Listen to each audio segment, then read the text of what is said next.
Hey guys, what is up? Shadolance back for another review. Today I'm going to be using the Dragunov Black for the second time. Yes, I'm using the same gameplay as before, because if you remember from last time, this gun is crapamundo. In fact, I've even made the review shorter because I didn't think it was necessary to say how crap this gun is. The Dragunov Black is not a very good gun. Granted, on the other hand, it's actually kind of fun to use, because when you actually kill someone with it, A, you know you earned it, because even as a semi, this gun is incredibly crap.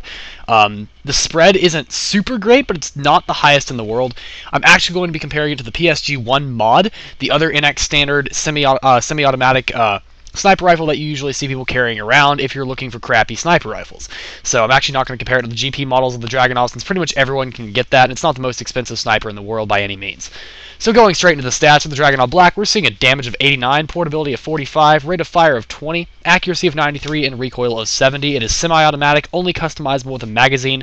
It has the typical Dragunov scope, also featured on pretty much the rest of the Dragunov models, and the PSG-1 mod camo Mark II, I think, or maybe it's not the camo, I don't know, it's one of the Mark II variants. So yeah, there are a lot of variants of the Dragunov. There's the Dragunov SVD, Dragunov SVDS, the Black, the SVDS Gillet, and the Hawks Dragunov. None of these models are any good, in my opinion. So yeah, I really don't see why anyone would really want it. The SVDS is the exact same as the Dragunov Black, just a different name. Literally no difference. The Dragunov Black can be customized for all of its stats, so the damage would go up to a 92 from 89, so still definitely not going to be a one-shot kill on pretty much anything. The damage drop-off is not super amazing, but it's a consistent two-shot kill at longer ranges. A tanker vest or a commando hauser might be a 3-shot kill to the chest at longest range. It probably will be, especially with the low ammo capacity, 10 of 30, not the 20 of 20 that the SG-556 DMR has. It makes the gun even harder to use. The base accuracy of 93 is increased to 96, so that's actually quite a good accuracy, and for the first shot, it will pretty much always hit, so you can go headshot hunting on this with this gun pretty easily. It's actually about as easy as the M24. The spread recovery isn't as fast, though, so it makes it a little bit more difficult. However, if you do that, the recoil of 70, which is already very high even for a sniper rifle, will go up to 73. You're seeing the gun fully customized as it is, so this is the strongest it will ever get. The rate of fire of 20 can be increased to 23, so that's actually quite a fast rate of fire even for a semi. That's one thing the Dragunov is well known for, which is quite nice. The portability of 45 is actually quite high. Anywhere between 45 and 50 is considered to be quite quick for a sniper rifle. However, that is classic of semi-automatics to have more portability, since it has to make up for the less damage and less accuracy in general.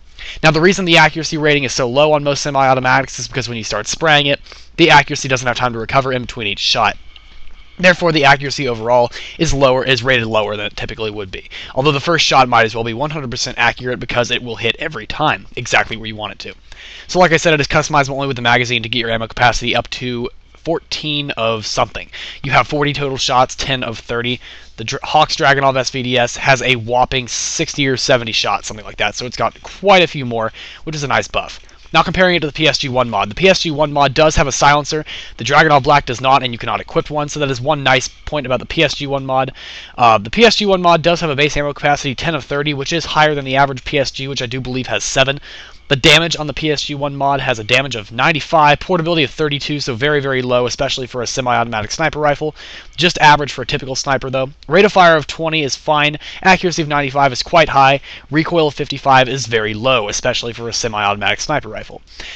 Most people will not take the PSG over the Dragunov series, and for the most part, I would agree with them. However, if you were going to take the PSG-1 mod or one of the Mark II variants, those are actually quite a bit more useful. Most people dislike the PSG series because although it has the L9 scope, it does not have a 3x zoom. It has a 2x zoom, or 1.5 times, or something very, very small, making the scope practically useless except for putting crosshairs on your screen.